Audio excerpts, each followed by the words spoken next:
උතුම් වූ ධර්මදේශනය ප්‍රඥා නාලිකාව තුළින් විකාශය කිරීමට ප්‍රචාරය කිරීමට ධර්මදානය සිදු කිරීම සඳහා කොළඹ 5 ඇල්විටිගල මාවත පදිංචි මාලනී ඉදිරිසිංහ මහත්මිය විසින් මෙම උතුම් වූ ධර්මදේශනාව සඳහා බැතිබර දායකත්වය දරා තිබෙනවා. උතුම් වූ ධර්මදානයන්ගෙන් ජනිත වන්නා වූ මහා පුණ්‍ය ශක්තියින්ගෙන් මීට වසර 10කට පෙර පරලෝසපත් වන්නට යෙදුණු තම ස්වාමි පුරුෂයා වූ EMS ඉදිරිසිංහ මහතාගේ 10 වන ගුණානුස්මරණය අරමුණු කරගනිමින් මෙම උතුම් වූ ධර්මදානමය පින්කම සිදු කරන අතර එතුමාණන්ටත් පරලෝසපත් සියලු ඥාති හිත මිත්‍රාදීන්ටත් මේ උතුම් පුණ්‍ය කුසලය අනුමෝදන් වේවා. භවගාමී ජීවිත සුවපත් වෙත්වා. උතුම් නිවනින් සැනසෙත්වා. ගෞරවනීය දේශකයන්න් වහන්සේට නිදුක් නිරෝගී සුවපත් භාවය ලැබේවා. එමෙන්ම සියලු රටවැසියන්ටත් ලෝවැසි සැමටත් නිදුක් නිරෝගී භාවය ලැබේවා. මේ භයානක රෝගය මුළු ලෝකයෙන්ම තුරන් වේවායි ප්‍රාර්ථනා කරමින් බලාපොරොත්තු වෙන අතර එසේම වේවා කියා ආශිර්වාද කරනවා.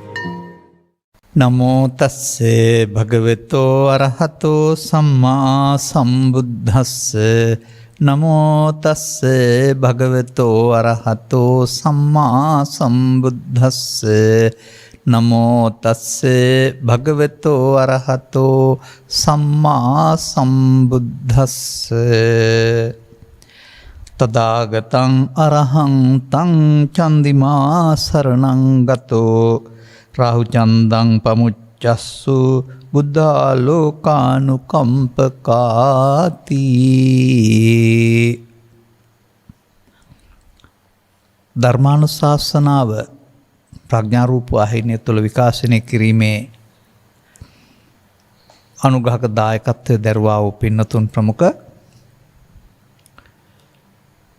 සදහම් හොයන මාර්ගයේ රස විඳින සදහැබර පින්නතුනේ, ස්වාමින් වහන්සේ කැමැති පරිදි දේශනයක් කරන්න කියලා දීපු නිදහසක් ප්‍රයෝජනට අරගනිමින් මේ සිත්ති පවතන යම් යම් දේවල් එලි කරන්නට අවස්ථාවක් කරගන්නයි කල්පනා කරන්නේ.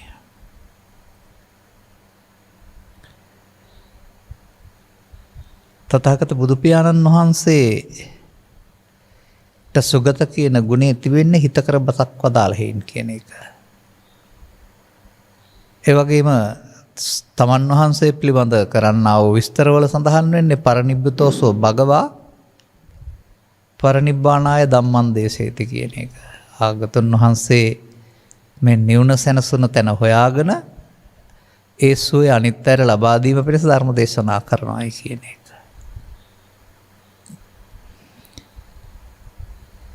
මේවට සූත්‍ර දේශනා කියලා කියනවා. මේ සූත්‍ර දේශනාවල උපමාවක් සිද්ධියක් මුලින් ඉදිරිපත් කරලා පෙරවුවක් කියම කියලා හෝ එහෙම නැත්නම් මොකක් හරි ගව රැළක හැටියක්, ගවයින් ගගෙන් ඉතුරු කිරීම, ගහක හැටියක්, ඉබ්බෙකුගේ නරියක කතාවේ හැටියක් කියලා ඒවා අපට සිදුවීම්ද නැද්ද කියලා වැදගත් වෙන්නේ නැහැ. ඒ තුල පෙන්න දහම් පෙළ අපට වැදගත් වෙනවා. ඒ නිවන් මඟ ඇතුළත් මේවට කියනවා සූත්‍ර කියලා. මම මේ අතේ තියෙන පොත සංයුත්ත නිකායේ 1 චන්දිම සූත්තං කියලා නැත්නම් චන්දිම සූත්‍රය කියලා එකක් තියෙනවා. පිරිත් පොතේ නම් ඒකට කියන්නේ ඡන්ද පිරිත කියලා. හැබැයි මේකේ සූත්‍රයක් මේක. මේ සූත්‍රය කියවලා බලනකොට ඇයි මේ සූත්‍රය ධර්මයෙන් හිස්සුනේ කියලා මට හිතෙනවා. දැන්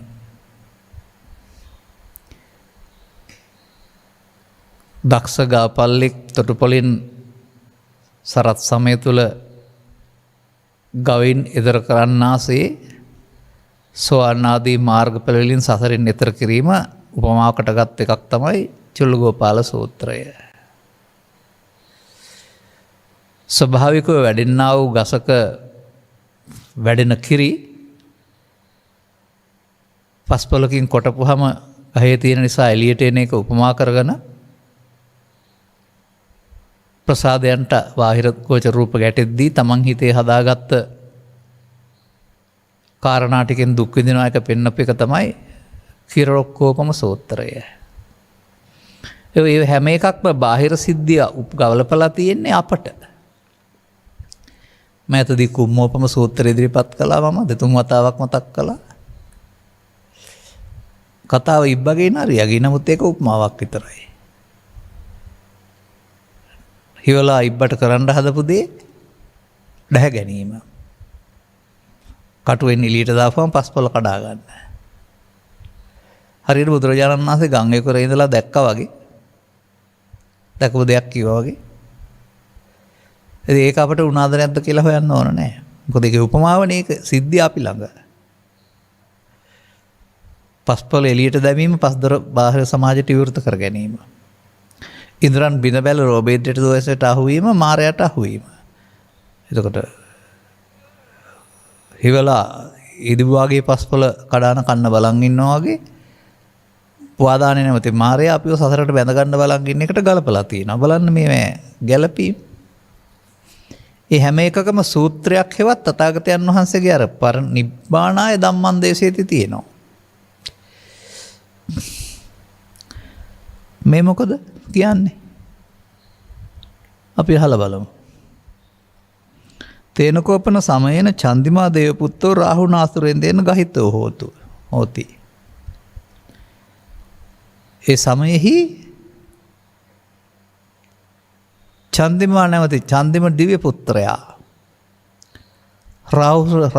රාහු අසුරේන්ද්‍රයා විසින් ගත්ත නැත්තම් ගිල ගත්තා. අතකොත් චන්දිමා දේවපුත්තු එකල්හි චන්දිමා දේවපුත්‍රයා භාග්‍යතුන් වහන්සේ සිහි කරමින් භගවන්තං අනුස්සරමානෝ තායන් වේලාවෙන් ඉබං ගාතං අභහසි. ඒ වෙලාවේ මෙන්න මේ ගාථාව කියලා ආයාචනයක් එල්ලීමක් කළා. නවතේ බුද්ධ විප්පත් වීරත්තු විප්පමුත්තෝසි සබ්බති. බුද්ධ වීරයන්ට නමස්කාර වේවා. හැම උපදින්ගෙන්ම නැත්නම් සෑම බාධකයන්ගෙන්ම මිදුන. සම්බාධ පටිපන්නෝස්මින් මට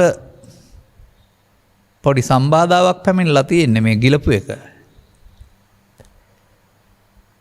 තස්සමේ සරණං භවාති මටත් පිරිසරණ වෙන්න. අතකෝ භගවා චන්දිම දේවපුත්තන් ආරබ්බ. එකල්ලි බුදුරජාණන් වහන්සේ චන්දිම දිව්‍යපුත්‍රය ආරභයා රාහු අසරිඳුට ගාථාවකින් මෙහෙම කිව්වා. තථාගතං අරහන්තං චන්දිමා සරණං ගතෝ. චන්දිමා චන්දදේව පුත්‍රයා තථාගතයන් වහන්සේ සරණ ගියා. රාහු ඒ නිසා චන්ද්‍රදේව පුත්‍රයා නිදහස් කරන්න. මොකද බුදුවරු ලෝකයාට ඔක්කොටම අනුකම්පා කරනවා. ආගෙන ඉන්න කොහොම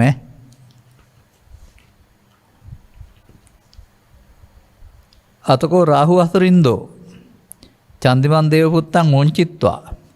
එකල්ලි රාහු අසරේන්ද්‍රයා මේ සඳදිව්‍ය පුත්‍රයා මුදලා නිකන් වෙහෙසගෙන ස්වභාවයෙන් අකමැත්තෙන් යේන වේපචිත්ති අසුරින්දෝ වේපචිත්ති අසුරින්ද්‍රයා කොතනද එතෙන්න ගියා. ගිහින් උපසංකමිත්තා සංවිග්ගෝලෝ මහට්ටගාතෝ ඒකමන්තං අට්ටාසි. ගිහින් සංවේගයට පත් වෙලා ලොමු දැහන් ගන්න බයට පත් වෙලා එකත් වෙලා හිටියා.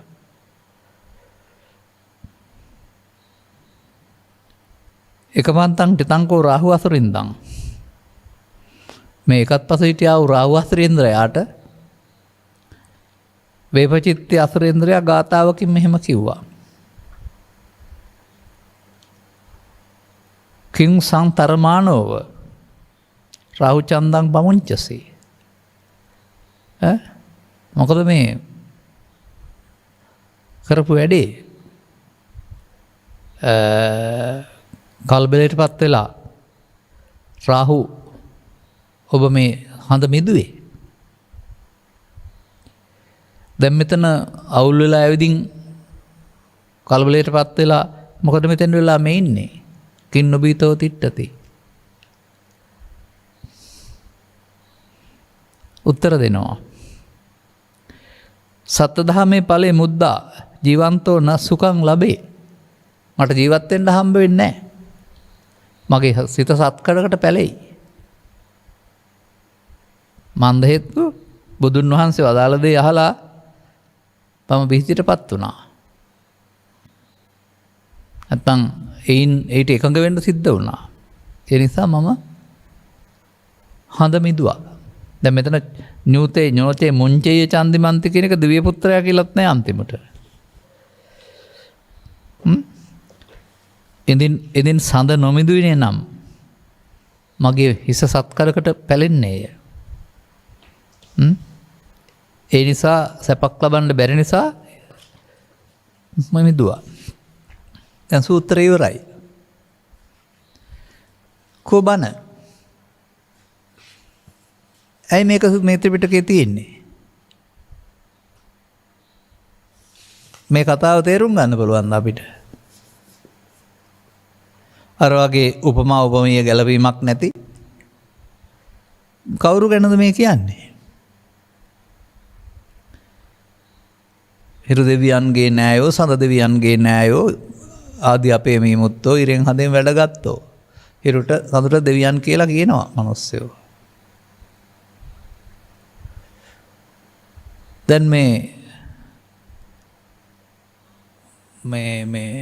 බුදුන් සරණ ගිය චන්ද්‍රදීප පුත්‍රයා කවුද? හඳද?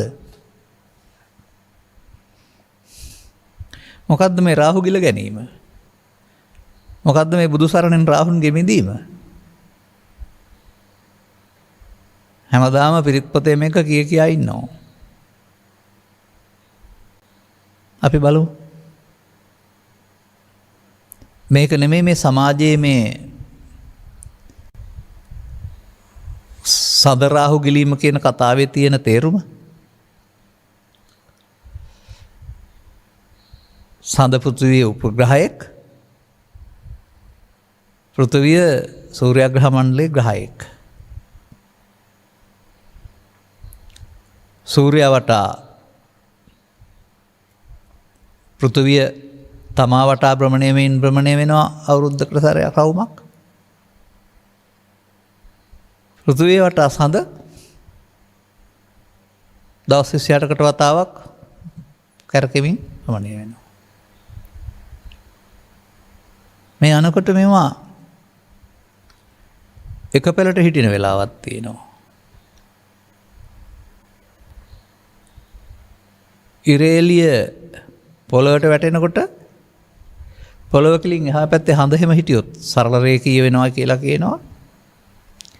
දැන් ඉරේලිය හඳට වැටෙන්නේ නැතුව යනවා. පොළොවේ සෙවණැල්ල හඳට වැටිලා අඳුර වෙනවා. දැන් මේකට රාහු කියලා කියනවා. දැන් කවුරුවක් ගිල්ලද මේ? අපි මේකට කියනවා චන්ද්‍රග්‍රහණය. සඳ ගිල ගැනීම. ග්‍රහණය කරා රාහු විසින්. මෙහෙම යනකොට මේ අතරට හඳ එනවා. ඉරයි පොළොවයි අතරට. ඇවිදින් ඉරේ එළිය මුවා වෙනවා අපට වැටෙන එක හඳට. 56 විතරයි සම්පූර්ණයෙන්ම අපට වැහුණා කියලා මම අහලා තියෙන්නේ. ඊට පස්සේ සෙවණැල්ල ඇවිදින් ඉර මේ අපට ඉර පේන්නේ නැතුව යනවා. හඳට ඉර වැහිලා යනවා. ඉතින් අපි ඒකට සූර්යග්‍රහණය කියනවා. එතකොට රාහුට සූර්යයත් ගිලින්න පුළුවන්. රාහු ලොකු කෙනෙක් බැලුවාම. සම්පූර්ණ අඳුරන දැකලා නැහැ. අපි ටික ටික අඳුර වෙනවා දැකලා තියෙනවා. මේකද මේ කියන්නේ? නැත්නම් මොකද්ද මේ කියන්නේ?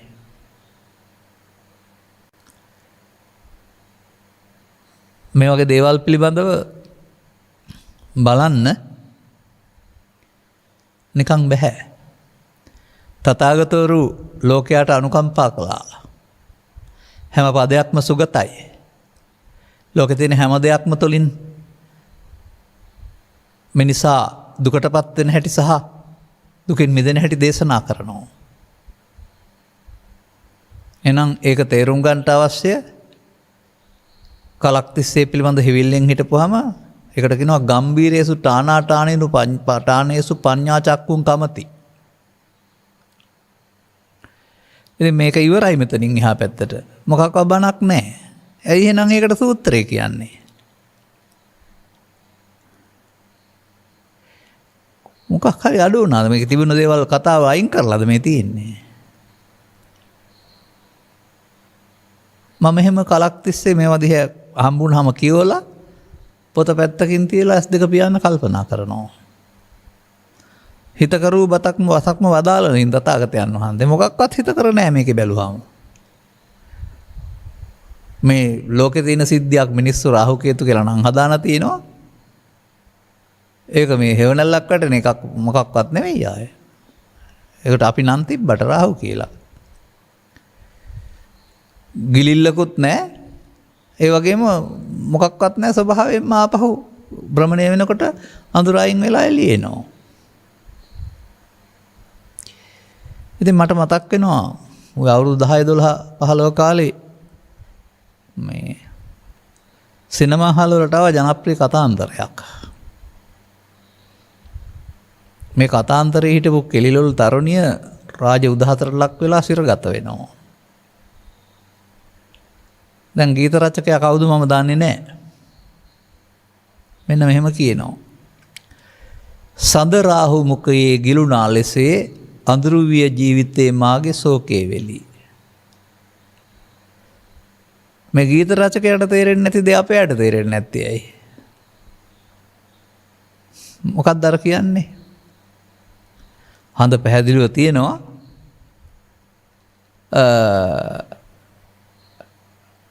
පොළවේ හේවණල්ල වැටුනොත් එහෙම හඳට අඳුරු වේගන යනවා. මුලින් අඳුරු ආලෝකයක් තිබිලා අඳුරු වේගන යනවා. මොකද්ද මේ උපමාව? ඒ නිසා නිදහසේ අදහසක් දක්වන්න තමයි මේක ගත්තේ. කවුරුත් ඉතින් මේ සූත්‍රේ නිවන් මඟ නැති නිසා නැත්තම් කියන්න දෙයක් නිසා බණක් වශයෙන් කියන දෙයක් නැතුව ඇති. නෑ ඉතින් සූර්ය පරිත්‍යාගයන් තව නොඑක් පරිත්‍යාගයන් සම්බන්ධයෙන් අපේ අවධානය යොමු වෙලා තිබෙනවා. දැන් ඔය හැම එකක්ම මොනවටද ගලපලා තිබුණේ? හිවලා සහ ඉදිබුවාගේ කතාව අපි තුළ සිදුවෙන ක්‍රියාකාරීත්වයේ මාර බන්ධනයට සහ එයින් ආරක්ෂා වෙන ආකාරය අපි තුළට එන්න ඕනනේ. මොන සූත්‍රයක් ගත්තත් මේක හැම එකක් නෑ. එතකොට අර කතාවට අනුව ගත් කල මේ හඳ කියන්නේ දිව්‍ය පුත්‍රයෙකුත් නෙමෙයි, සූර්යයා කියන්නේ දිව්‍ය පුත්‍රයෙකුත් නෙමෙයි. නමුත් මිනිස්සුගේ හැම ආමන්ත්‍රණයක් තියෙනවා සූර්ය මංගල්‍යයේදී. එහෙම නැත්නම් ලෝකට එළිය දෙන නිසා සහ ආහාර සැපීමේ මූලාශ්‍රය බලශක්ති මූලාශ්‍රය නිසා ගෞරවයකුත් තියෙනවා. හැබැයි ඉතින් මෙතන තියෙනවා මේ කල්තියා තමයි ගිලගන්නේ. බුදු සරණ ගියන් පස්සේ තමයි මිදෙන්නේ.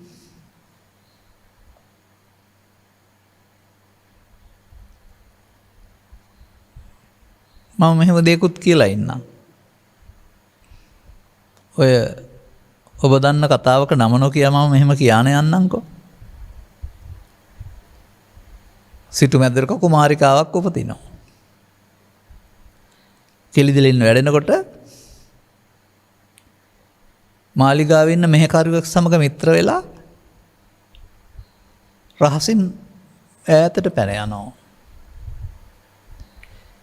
ගිහින් දුකසේ ජීවත් වෙනවා.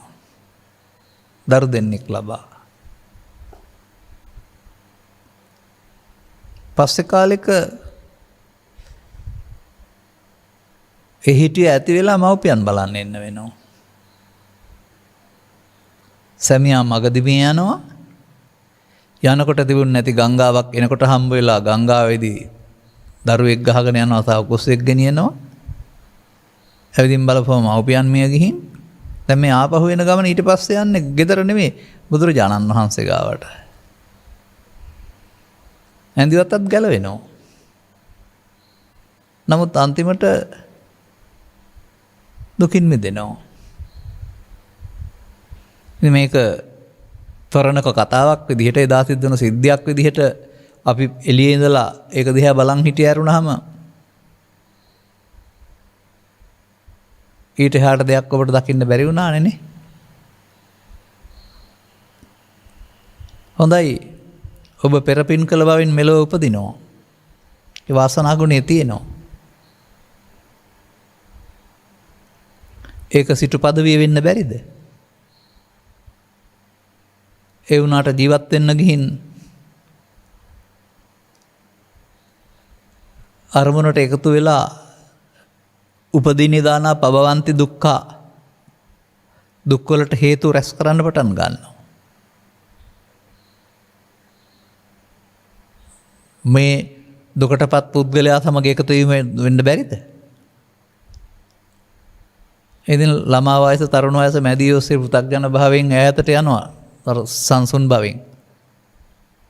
යන ගමන් මොකද කරන්නේ? දුකට හේතු තමයි රැස් කරන්නේ දිගටම. දුක්ඛිත ජීවිතයක් ගත කරන්න වෙනවා. ආවේ වාසනාවන්ත ගමනක් හොයන හම්බුනේ නැහැ වැරදි පැත්තට එකතු වෙන නිසා ගත කරන්න වෙනවා. නමුත් මොකක් හරි හේතුවකින් ආපහු අනිත් පැත්ත හැරෙන්න හිතනවා. ඔබ කල්පනා කරලා බැලුවේ නැත්තේ ඇයි? ගුවන් මගින්ද ගියේ නැත්නම් ගඟ නැති ඈත පළාතකින්ද ගියේ? මේ දෙදෙනා ඇත්ත කතාව නම් යනකොට ගඟ හම්බ වෙන්නේ නැහැ, යනකොට ගඟක් හම්බ වෙන්නේ නැහැ. එනකොට තමයි නැති ගඟක් හැදිලා තියෙන්නේ. මේක නිකම්ම කතාවක් වශයෙන් බැලුවොත් ගන්න දෙයක් නැහැ නේද? එතකොට රාජ කතා, චෝර කතා, ගාම කතා, දෙතිස් කතා නේද? මේක තුළ ඔබේ ජීවිතය විවරණය වුණොත් එහෙම වාසනාවන්ත ගුණයක් ඇතුව ඉපදිලා ඇසෙන් කනෙන් නාසෙන් අරමුණු ගැනීමේදී මම මගේ ආත්ම කොට ගනිමින් දුකට හේතු රැස් කරමින් දුකට හේතු රැස් කරනකොට දුක වැඩි වෙනවා එන්න.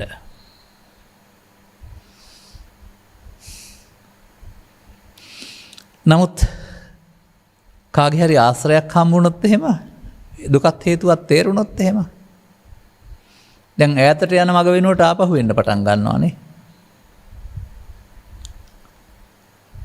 එතකොට කාමෝග භවෝග කියලා ඕග වගේක් තියෙනවා චතුරෝග. ඒකෙන් ඈතර වෙන්නත් වෙනවානේ.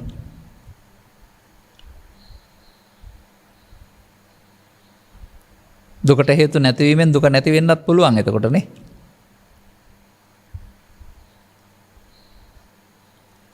අන්තිමට මව්පියන් වෙත යාමක් නැහැ යන්නේ බුදුන් වෙතනේ. මේ පෘථග්ජන භාවය තුළ මම මගේ ආත්ම කොට ගනිමින් දුකටපත් වෙන එක ඈතට යාම හැටියටත් ආපහු කල්යාණ මිත්‍ර සේවනය ලැබලා මේක තේරුම් අරගනිමින් අනුසෝතගාමීත්වය අතහැරලා පටිසෝතගාමී වෙලා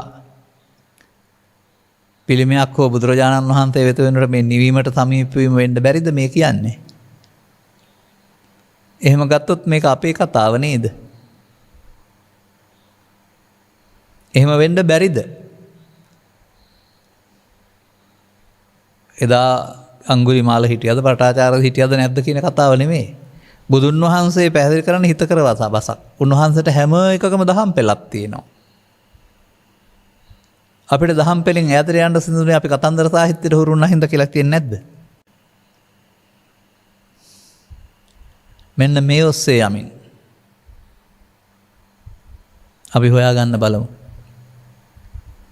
අනික හිතන්න ඔය කිව්වේ. නැත්නම් අපිට හිත කර වෙන්නේ නැහැ. අපි මේවට තේරෙන්නේ නැති නිසා ඔකට නමකුත් දාන බෞද්ධ සාහිත්‍ය. මට නම් එහෙම එකක් තේරෙන්නේ නැහැ.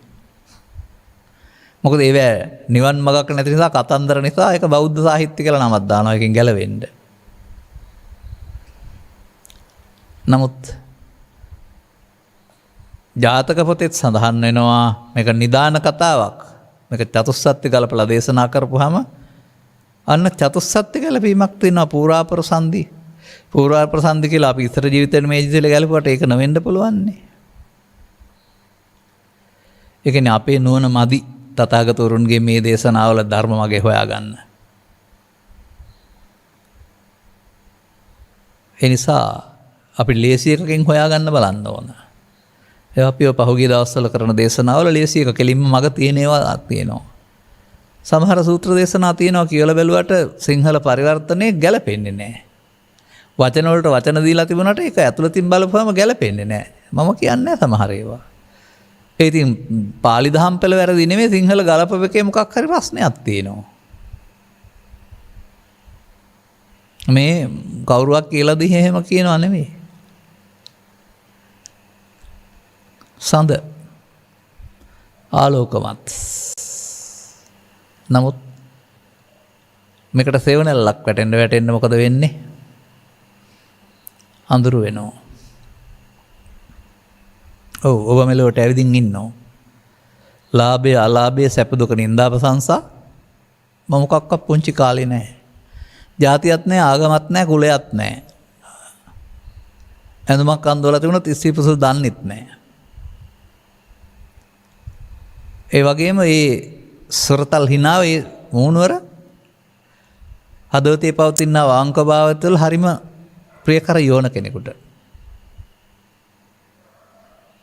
නමුත් මේ හම්බ වෙන කාරණාත් එක්කලා අටලෝ දහමක් හම්බ වෙනවා. අම්මලා තාත්තලා හරි වැරදි තමන්ගේ අනුන්ගේ උගන්වනවා. විරුද්ධවාදීන්ට කතා කරන්න එපා මොන හරි වැරදි ටිකක් කියලා තරහ කරනවා.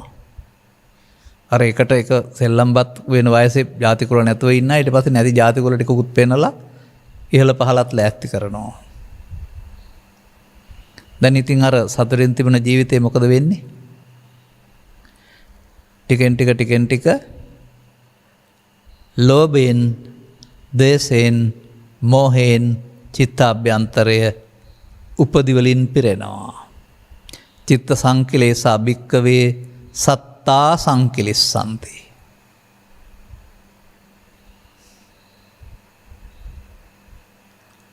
පෘථග්ජන භාවය තුළ ස්කන්ධ පංචකයේ ක්‍රියාකාරීත්වය නොදැන ලෝභයට, දේශයට, මෝහයට, ඊර්ෂ්‍යාවට, ක්‍රෝධයට ඇලමින් ගැටමින් චිත්ත අභ්‍යන්තරය ඇලෙන කරුණු සංකාවෙන් 100 දක්වා 100ක් තියෙනවා නම් දුක් 100ක්. සැනසෙල්ල ජීවත් වෙන්න තියෙන ස්වභාවය නැතිකොට ලෝභයෙන්, දේශයෙන්, මෝහෙන් දිනපතා උදේට රැය දක්වා දැවෙන්න ගත්තාම දැන් ජීවිතය අඳුර වෙලා නේද? හඳ රාහු ගිල්ලා නේද?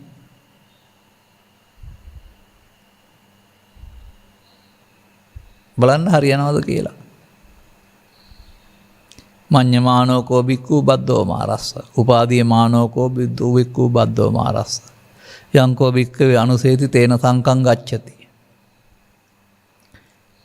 ළමා කාලේ පටන් මේ අරමුණු රස විඳලා ඇලිලා ගැටිලා අනුසේ හේතු තියන්න මොකද වෙන්නේ?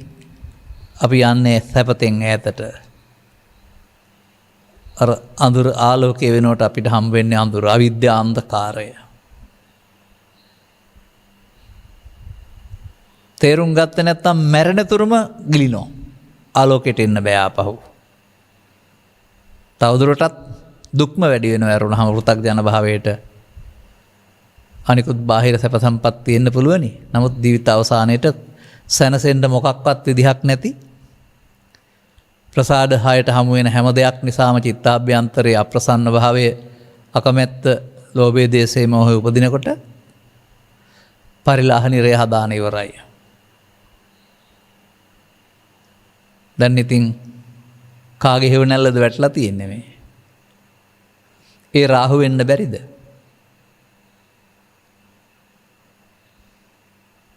දැන් ගිලගන්න නම් කිසි කරදරයක් නැහැ. හැබැයි මිදෙන්න එහෙම බෑ. මොකද කරන්න ඕන තියෙන කියලා තියෙන්නේ? මට සරණ වෙන්න. මම විශාල සම්බාධයකට පැමිණලා ඉන්නේ. සම්බාධ පටිපන්නෝස්මින්. මට සරණ වෙන්න සස්සමේ සරණං භවාති. නමෝ තේ බුද්ධ වීරත්ව මිත්තමුත් සද්දසේ. ඔය පුංචි කාලේ කටින් කියනකොට කියන එක නෙමෙයි ඔය පෙන්වන්නේ. දැන් මේ උපදී නිදානා පබවන්ති දුක්ඛා සසර දුක හදාගෙන. දැන් ලෝකේ දරුවන් පහරුණේ මොකටද? දුකින් මිදෙන්න. සසර දුකින් මිදීමට මේ බුද්ධ රත්නේ, ධර්ම රත්නේ, සංඝ රත්නේ ඊටාම උතුම් පිහිට වේ. නත්ති මේ සරණං අඤ්ඤං බුද්ධ මේ සරණං වරං. පාලියෙන් කියනවා, සිංහලෙනුත් කියනවා. හැබැයි කියනවා විතරයි.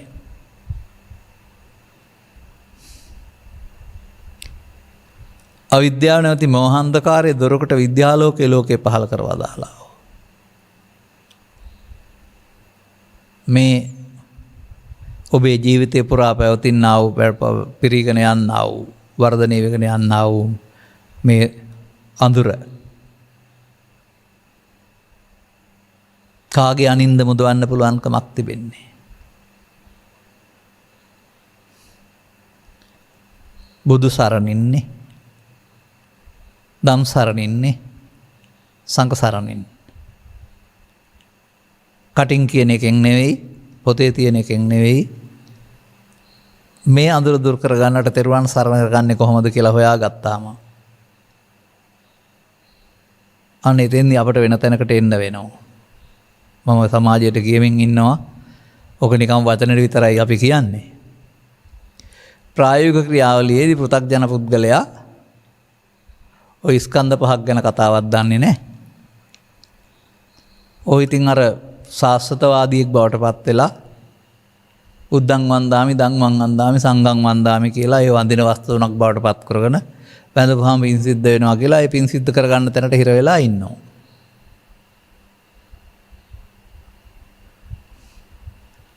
බුදුන් කියන්නේ පිළිමේද ශරීරයේද? දැන් මේ අඳුර මොකද්ද?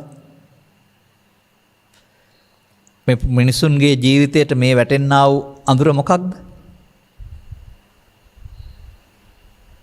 පංචස්කන්ධයේද? පංචස්කන්ධයට එන දෙය මගේ මම මගේ ආත්ම කොට ගත්තා වූ පංචස්කන්ධයේ ආත්මයේ අඳුරද?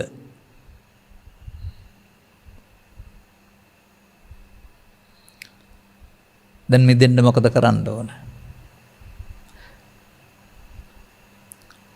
එහෙනම් යෝච බුද්ධංච ධම්මංච සංඝංච සරණං ගතෝ චත්තාරි අරිය සත්‍යානි සම්මාප්පඤ්ඤාය පස්සති. යමෙක් මනා නුවණින් ස්කන්ධ පංචකය තුල දුක හේතුව නැති වූ තැන දකිනවා නම් පොතේ හරි ජීවිත කාලය තුල හරි නෙමෙයි.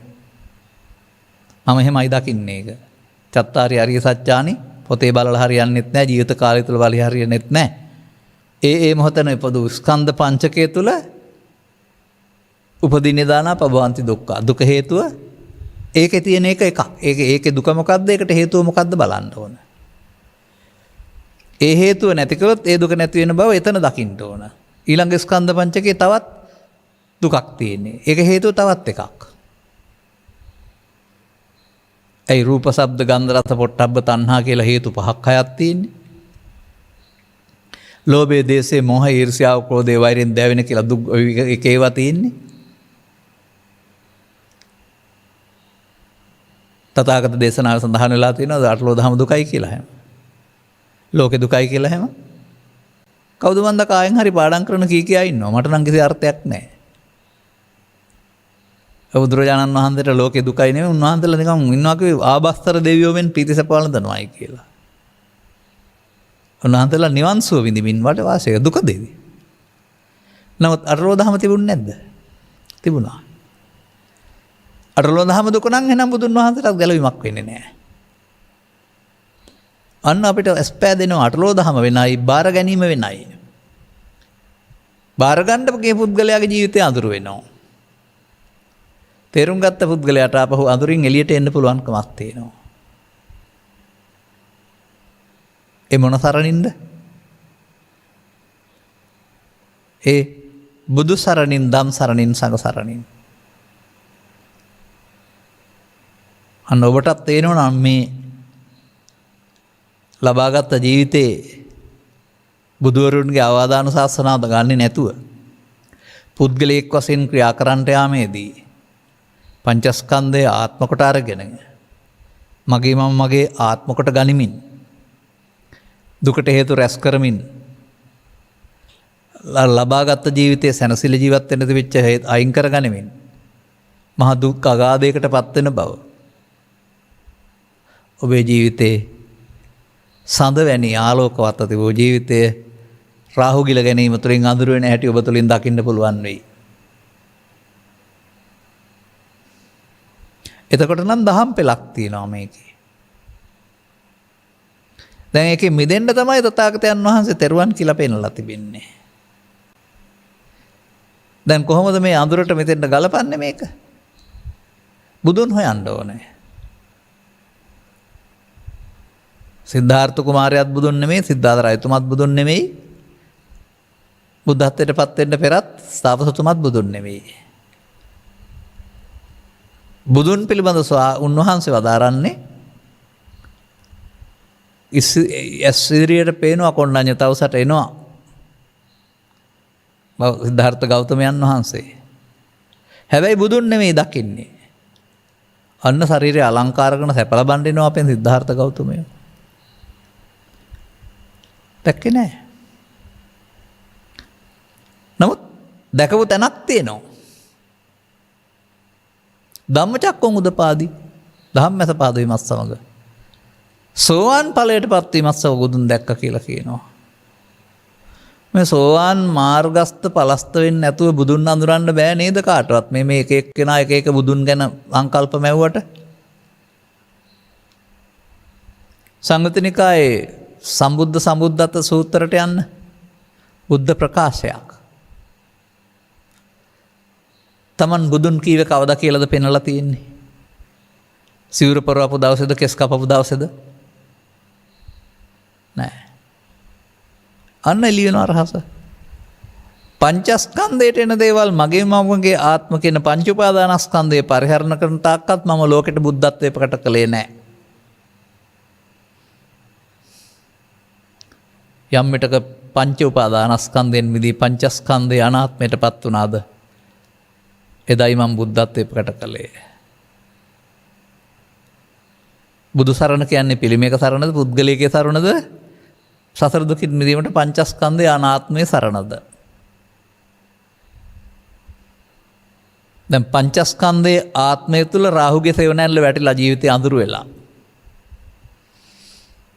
උපන්න කුසල් දුරු කරමින් නෝපන්න කුසල් නෝපදවා ඉන්නට පංචස්කන්ධයේ ආත්මයද සරණ කරගන්න තියෙන්නේ.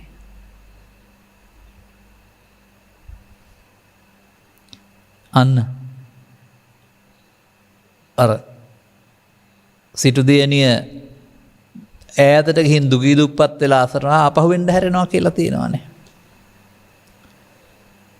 මේ පුද්ගලයා ස්කන්ධ පංචකේ නොදැන මගේ මම මගේ ආත්ම කොට ගනිමින් ලෝභයෙන් දේශයෙන් මෝහයෙන් කර්ම රැස් කරමින් ඒවට උපදී විපාක විඳිමින් ඈතට යනවා, නිවීමෙන් ඈතට යනවා.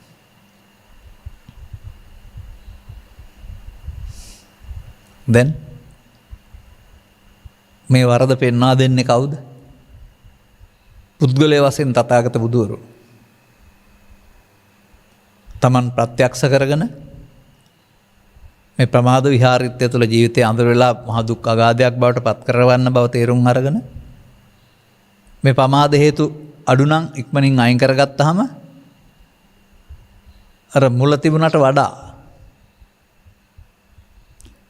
මේ අවිද්‍යා අන්ධකාරය මේ රාහු අයින් වෙලා ගිහින් සම්පූර්ණයෙන්ම හඳ ආලෝකමත් වෙන බව ඔබට තේරුම් ගන්න පුළුවන් නේද? එහෙනම් බුදුන්ට බය, බුද්ධ ආලෝකයට බය. රාහු මොකද කරන්නේ? ටික ටික හඳ අතාරින්න ගන්නවා. අඳුර අයින් කරලා ආලෝකයට පත් කරනවා. අරස් චන්ද්‍රග්‍රහණයේදී සූර්යග්‍රහණයේදී චන්ද්‍රග්‍රහණයේදී ක්‍රමයෙන් අඳුරු වී ගොස් සම්පූර්ණ වැසී ගොස් ආපහු ක්‍රමයෙන් ආලෝකයටපත් වෙනවා. බලන්න බුදුවරුන්ට පේන දේවල්. බුදුවරුන්ට මේට වඩා ලෝකෙ මොකවත්ම පේන්නේ නැහැ මන් දකින්න හැටියට. ඕනෑම දෙයක් තුළ පේන්නේ කුමක්ද? මන්නේ එදත් අදත් ඉදිරියටත් මම දුකත් හේතුවත් නැතිව තැනත් මාර්ගයක් දේශනා කරන්නේ. ඉම්බ්‍රේට මොකවත් තියෙන්න බෑ මේවැ. අපිට ගලපගන්න බැරි වුණාට. ඇතැම්මට කියනවා නේද මේ ත්‍රිපිටකයේ සූත්‍රවල තියෙන ඔබේ ජීවිත කතාව කියලා. ඉතින් මේ සඳරාහු ගිලීමේ අඳුර වෙන එක සහ ආලෝකමත් වීම තුළ ඔබේ ජීවිත කතාව හොයාගන්න. ඒකයි කරන්න තියෙන්නේ. දැන් මේ අඳුර වීමට අපි නමක් තියමු. පාවිච්චි කරන්නේ ස්කන්ධ පංචකය.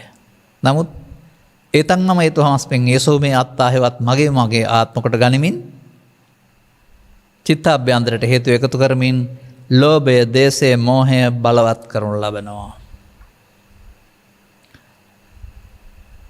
දැන් දුක් අඳුර ජීවිතේ වෙලා ගන්නවා නේද? මේ ඔබට වෙන දේ තථාගතවරු පැහැදිලි කරනවා නේද? මේ ප්‍රතිපදාවට මොකද්ද පෙන්වන්නේ? පමාද විහාරී ප්‍රතිපදාව. ඔබ වචනෙන් කිව්වේ නැති වුණාට ඔබේ ගැලීමේ වැරැද්දක් තියෙනවා. ඒකයි ඔබේ ජීවිත අඳුරු කරන්නේ. ලෝකේ අඳුරු නැහැ, අටලොව දහම දුක් ගෙනත් දෙන්නේ නැහැ. ඒවා බාර අරගෙන ඇලීමෙන් ගැටීමෙන් අපි සැනසille ජීවත් වෙන්න පුළුවන් ජීවිතය. බුදුදහම සුභවාදී ආගමක්. මිනිසාට ලබාගත් උපරිම සැනසීම ලබා දෙන්නට මේ මෝඩකම අයින් කරන්න මේ කියලා දෙන්නේ. නමුත් අන්ධයන්ට ඇස් පේන්නේ නැහැ වගේ මෝඩකමෙන් අන්ධ වුණාම මේ ලෝභ දේශ මොහයන් චිත්තාභ්‍යන්තර ගත කොට ආපහු උපදින එක තමයි නැවත ඉපදීමේ දුක කියන එක තේරුම් ගන්න නැතුව. නැවත උපදින්න තියෙන එක උපති නිදානය, නැවත උපදින එක නේ දුක. ඉතින් දිවා රාත්‍රී දෙකේ දකින්නහන හැම කාරණයක් තුළම ලෝභයේ දේශේ මොහේ නැවත උපදිනවා නම් සතුටින්ද ඉන්නේ? ඒක පරිලහානි රේ කියලා මම කිව්වහම වැරදිද? දැන් එහෙනම් රාහු පන්නන්න ලෑස්ති වෙන්න. බුදු සරණින්, ධම් සරණින්. කොතනද ඒක පාවිච්චි කරන්න තියෙන්නේ? ඇස තුළ, කන තුළ, නාසය තුළ, දිව තුළ, කය තුළ රූප වේදනා සංඥා සංකාර පහළ වෙනවා. ඔබට අයිති ආකාරයට, ඔබට කැමති ආකාරයට ඒවත් එක්කලා ඇලෙමින් ගැටෙමින් ඒතන් මම හේතුවමස්මින් ඒසෝ මේ අත්තා සංකල්පය අලුතෙන් එකතු කරනවා. එකතු කරනකොට පංචස්කන්ධය පංච උපාදානස්කන්ධය බවට පත් වෙලා සංයෝජන බවට පත් වෙනවා. ක්‍රමෙන් ඇලෙන කරුණු සංඛ්‍යාව ඉහළ වෙන්න දුක් සංඛ්‍යාව 1 2 3 4 5 ක්‍රමෙන් 50ට 60ට 100ට 1000ට යන්න පුළුවෙනි. දැන් දැක්කද හඳ රාහු ගිලින හැටි? නමුත් බුදු සරණින් රාහුට යන්න වෙනවා. හැබැයි බුදු සරණින් විතර අනිත් අයට බෑ. ඒ බුදුන් කවුද? දෙවියන් සහිත, බවුන් සහිත, මරුන් සහිත මේ ලෝකේ. මහණෙනි මම මේ රූප වේදනා සංඥා සංකාර විඥාන කියන පහට එන දේවල් මගේ ආත්මකට ගන්න තාක්කල් බුදුන් කියලා වදාලේ නැහැ. එහෙනම් පංචස්කන්ධය අනාත්මයට බුදුන් කියන්නේ. පක්කලීට වදාලේ පංචස්කන්ධය අනාත්මය දැකීම බුදුන් දැකීම කියලායි. පංචස්කන්ධය අනාත්මය බුදුන් නැත යන පාර මතක තියාගන්න.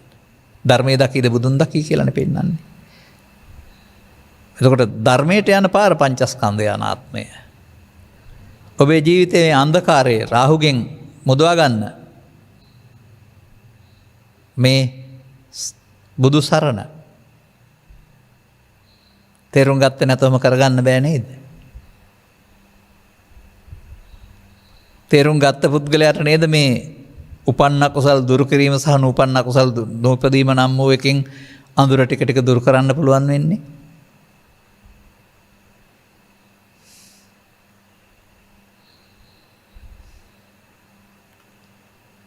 එතකොට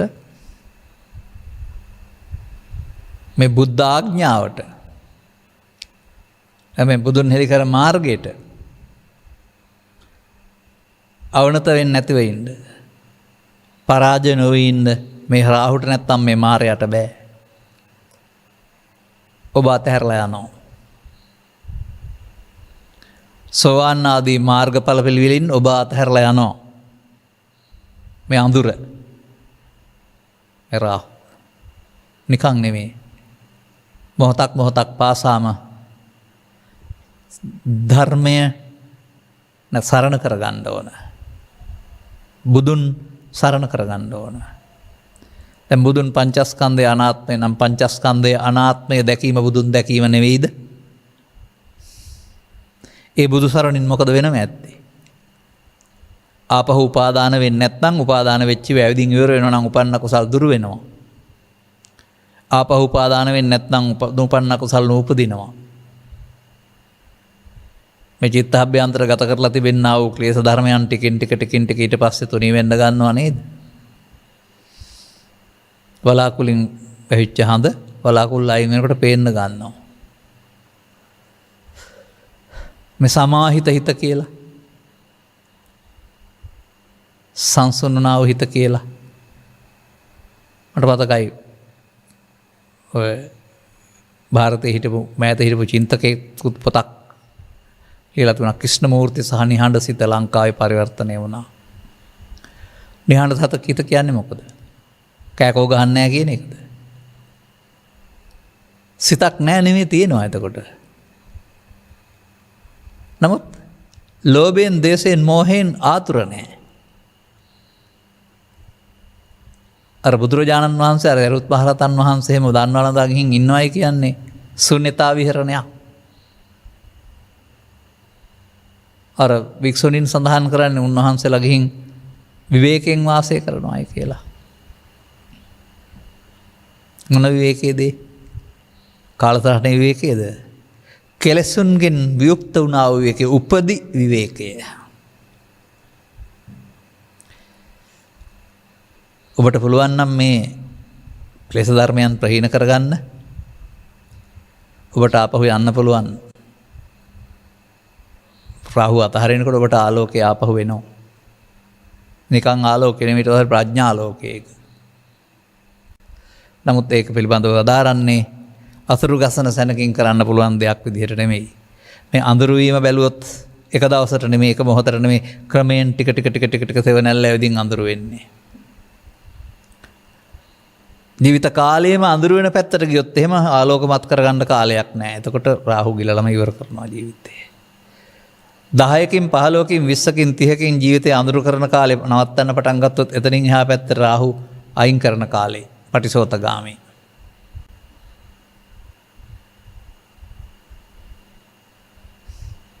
කොතනින්ද මේ දහම් පෙළ අයින් වුනේ? කතන්දර කියන්න ගිහින්ද වෙන්නේ නැති. නැත්නම් සූත්‍රය කියලා නමක් දාන්න ඕන මේකට. පිරිත නම් අපිට ගණන් ගත්තා. පිරිත් කියලා මං කියවලා තියෙනවා සාමාන්‍යයෙන් පිරිත් පොතේ තියෙනවා 8 පිරිත. ජින පංජරය, මහා ජය මංගල ගාථා මේවා සෙත් පිරිත්. ඒ කියන්නේ ඒවා නිවන් මගක් නැහැ. පසු කාලීනව පාලි දන්නාය සකස් කරපු මේ ගුණයන්ගෙන් සෙත් වේවා කියන ඒවා පිරිත් හදපුවා. එතකොට දහම්මගක් නැති නිසා වෙන්නේ නැති මේකට ඡන්ද පිරිත කියලා දාන්න ඇත්තේ. හැබැයි සූත්‍රයේ තියෙන ඡන්දමා සූත්‍රය.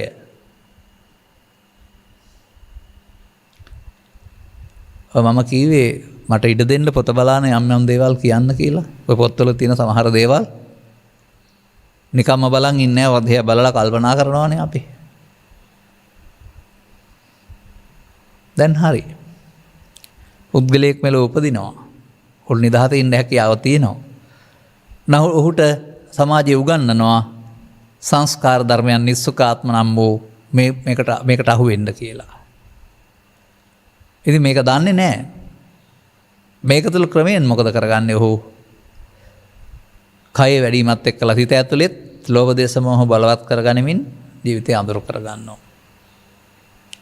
දුක තිබුණේ නැහැ ජීවිතේ ඊට පස්සේ දුක එන්න ගන්නවා. ඒ නිසා දුක යන්න සත්‍ය දෙයක් නෙමෙයි නිත්‍ය දෙයක් නෙමෙයි හදාගත්ත දෙයක්. ජීවිතේ දුකයි නෙමෙයි උපාදානය කරගත්තාට උපාදානය දුකයි. අනුපාදා විමුච්ඡanti උපාදානෙන් මිදෙන්න පුළුවන් නම් මරණයෙන් එහා පැත්ත නෙමෙයි නැති දුක්ඛ සම්භව දුකක් හටගන්නේ. ඒ රාහු ඔබේ හිතින් ඉවත් වී යාම යන්න බැරි නැද්ද? මම දකින්නේ මේ සමාජයේ හුඟ දෙනෙකුගේ හඳ රාහු ගිලින එක විතරයි. මොකද එළියට එන්න ආපහු සරණ යන්නේ නැහනේ. සරණ යන්න වෙනවා.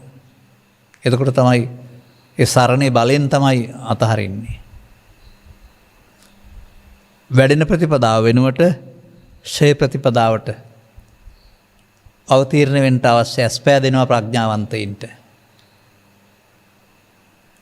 ඔවුන් එකතු කරන එක වෙනුවට අස් කරන එක පටන් ගන්නවා. එකතු කරන සූත්‍රය මොකක්ද? එනේන ස්කන්ධ පංචකයට ලෝභ දේශ මොහ වශයෙන් අරගෙන ඒ මගේ ආත්ම කියලා ඇලිලා අවසන් කරනවා. දැන් අඳුර වෙන්න පටන් ගන්නවා චිත්තාභ්‍යන්තරේ පිරෙනවා. ඒ කර්මයාගේ මායාවේ සරණනේ. ඒ පංච උපාදානස්කන්ධෙන්නේ මායя කියලා කියන්නේ. ඒ මායයට අහු වෙනවා. දැන් බුදුරජාණන් වහන්සේ ආපහු මේකට වෙන පැත්තක් පෙන්නනවා. ඕක අයින් කරන්න පුළුවනි. මගේ මගේ ආත්මකට ගන්නලා අල්ලා ගන්න නැත්නම් ඕක හටගත්තා.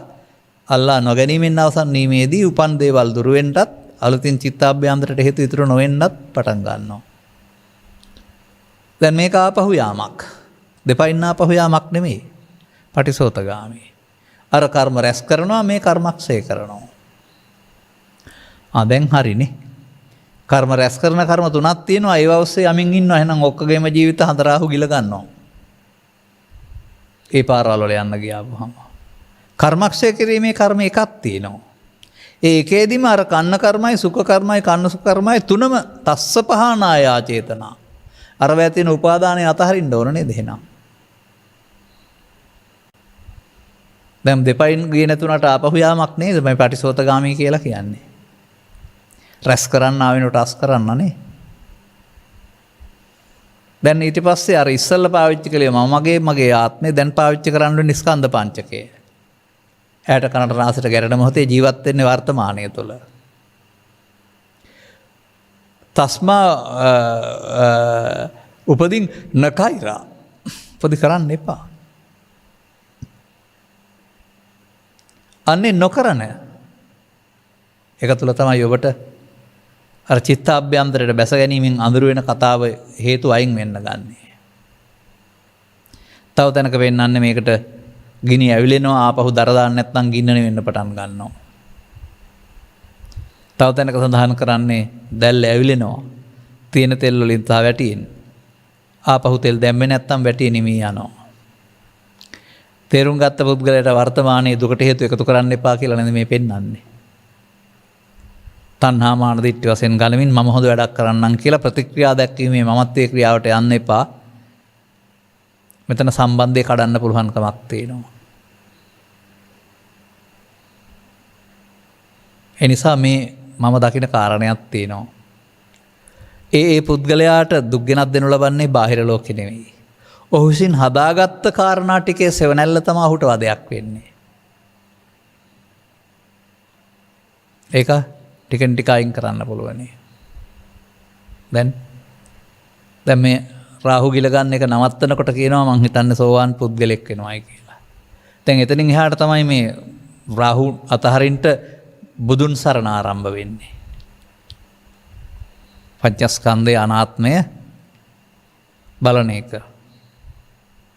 එතකොට ඒක බලනකොට අර සමාහිත සිදුහත් තාපසතුමාට හමු වුණා වූ දිවයින ධම්මදීපා භික්ඛවේ විහෙරත ධම්ම සරණ අනඤ්ඤ සරණ ධර්මයේ නැමැති දිවයින මේවෙන් සැලෙන්නේ නැති මේ සංසොන් ස්වභාවය එතෙන්ට යන්න ඒ තමයි ධර්මය. ඒකට අරලෝ දහම වදින්නේ නැහැ. මේ ධර්මයේ සරණ කරගන්නකොට මේවා වදින්නේ නැහැ. මේ ධර්මයට ඉන්න කැමති වෙනවා අරවා අතහැරලා. නැවත නැවතත් ධර්මයේ සරණ හොයනවා කර්මයේ සරණ හොයන්නේ නැතුව. එයාලට ශේ ප්‍රතිපදාව හම්බ වෙනවා. දැන් නැවත නැවතත් මේක අරමුණක් පාසා බලනවාට කියනවා ධම්ම අනුධම්ම පටිපදා. එහෙම කියන්නේ නැතුව ඇති සමාජයේ. ධම්මානුධම්ම කියලා නිකන් වචනෙට කතා කළාට. එක ස්කන්ධ පංචකයක් අනාත්ම නම් ධම්ම, ඊළඟ ස්කන්ධ පංචකය අනාත්ම නම් අනුධම්ම. ස්කන්ධ පංචකයෙන් පංචකයට හේතු ඉතුරුනුයි අවසන් කොට ස්කන්ධ පංචකයේ ආත්මය නෙමෙයි අනාත්මයනේ. දැන් ආපහු යනව නෙමෙයිද? දැන් චිත්තවදානා විසුද්ධියන්ති නෙමෙයිද? ආපහු මේ කෙලෙස් කහටින් සිත ඉවත් වෙලා යනකොට ලෝභයේ දේශේ මෝහයේ අඳුර නැති වෙනකොට කාගේ සරණින්ද ඒ අඳුර නැතිලා ගියේ? උත්තරීතර තෙරුවනේ සරණින් නෙමෙයිද? බුදුන් කියලා පුද්ගලයෙකු හරි ධර්මයේ කියලා බණපොතක හරි සංඝයා කියලා හාමුදුරු කෙනෙකු හරි නෙවෙයි. ස්කන්ධ පංචකය තුළ එනිසා ඔය කියන්නේ තෙරුවන් වැඩ ඉන්න ඕන පන්සලේ තුන් පොලක නෙවෙයි හදවතේ කියලා.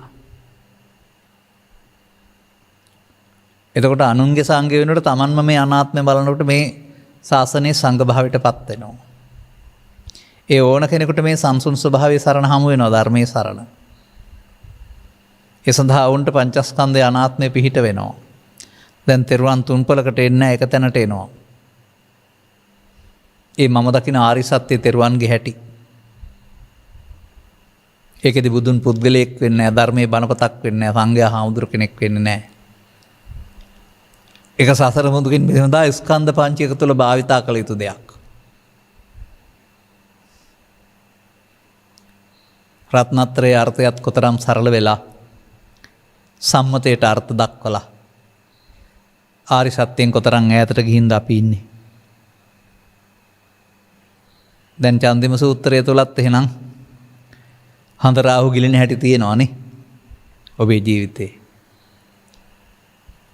ඒ නොදන්න තාක්කල් ගිලිනවා. හඳරාහු ජීවිත අවසානයේ දක්වාම ගිලිනවා. නමුත් තේරුම් ගත්තොත් එහෙම සරණ ගියොත් එතනින් එහා පැත්තට ආත්ම වෙනුවට අනාත්මය පිළිගත්තාම දැන් ආපහු අඳුරට යන්න වෙනවා. සෝවාන් ආදී මාර්ගඵල පිළිවෙලින් අඳුරට යන්න වෙනවා, ආලෝකය හම්බ වෙනවා.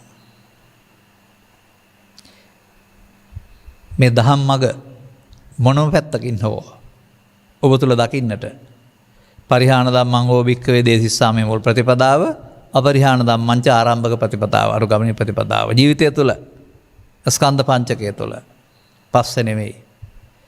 මේ කරුණු තේරුම් ගන්නට අවශ්‍ය ධම්මැස පාදා ගන්නට මෙම කරුණු පැහැදිලි කිරීම කෙරෙහි යොමු කරන අවධානය ප්‍රඥාස පාදාගෙන මොනම ක්‍රමකින් හෝ අනුගමනීය ප්‍රතිපදාවක් තුළ ලෝභක්කේ ලෝභක්කේ දෝසක්කේ නිබ්බාණං කියන මේ ආලෝකයටපත් වෙන්නට ඔබට මේ ශ්‍රේ ප්‍රතිපදාවට අහගන්නට මෙම කරුණු පැහැදිලි කිරීම හේතු ආසනාව වේවායි කියන සුභාශිංසනය කරමින් මම ධර්මානුශාසනාව මෙසේ අවසන් කරනු ලබනවා. මෙම උතුම් ධර්ම දේශනාව සඳහා බැතිවර දායකත්වය ලබා දී ඇත්තේ කොළඹ 5 ඇල්විටිගල මාවත පදිංචි මාළනී එදිරිසිංහ මහත්මිය විසිනි. අරමුණු මීට වසර 10කට පෙර පරලෝසෙපත් වන්නට යෙදුන තම ස්වාමි පුරුෂයා වූ EMS එදිරිසිංහ මහතාගේ දසවන ගුණානුස්මරණය අරමුණු කර ගනිමින් මෙම උතුම් ධර්ම දානමය පින්කම සිදු කරන අතර එතුමාණන්ටත් පරලෝසෙපත් සියලු ඥාතිහිත මිත්‍රාදීන්ටත් මේ උතුම් පුණ්‍ය කුසල් අවශ්‍ය නම් අනුමෝදන් වෙත්වා. භවගාමී ජීවිතය සුවපත් වෙත්වා. මතු උපදිනා භවයක ත්‍රිලක්ෂණ අවබෝධයෙන් උතුම් නිවන් මඟ ළඟා කරගනිත්වා. ගරුණීය දේශකයන් වහන්සේට නිදුක් නිරෝගී සුවපත් භාවය ලැබේවා. එමෙන්ම සියලු රටවැසියන්ටත් ලෝකයේ සැමටත් නිදුක් නිරෝගී භාවය ලැබේවා. මේ භයානක රෝගය මුළු ලෝකෙන් තුරන් වේවායි ප්‍රාර්ථනා කරමින් අනුගමනීය ප්‍රතිපදාවක් තුළ සහයෝගය දෙන්න. ධර්ම දේශනාව දේශනා කරවා ගැනීම සඳහා මූල්‍ය දායකත්වය දරුවා වූ ඔබතුමියටත් මේ කියන ත්‍රිවිධ රත්නයේ ආශිර්වාදය ලැබී මේ කියන ජීවිතයේ අඳුර වෙන හැටි තේරුම් ගන්නට ලැබීම තුළින් අඳුරින් අඳුරට යන්නෙක් නොව අඳුරින් එළියට සහ එළියෙන් එළියට එන්නෙක් බවට පත්වෙමින් ලබාගත් ජීවිතයේ බුදුවරු හෙළි කර වදාලා හොඳයි සැපයි සාන්තයි කියලා පෙන්වපු මේ සාන්ත වූ සැනසීමට හිමිකරුවෙක් බවට පත් වෙන්න ඔබතුමියටත් හේතු වාසනාව වේවායි ප්‍රඥානාලිකාව සහපද ප්‍රාර්ථනා කරනවා. සබ්බිහිතෝ වජ්ජන්තෝ සබ්බ රෝගෝ විනස්සතු මාතේ බවත් අන්තරායෝ සුකී දීර්ඝායුකෝ බව හැම දෙනාටම තෙරුවන් සරණයි. රාගක්ඛයෝ නිබ්බානං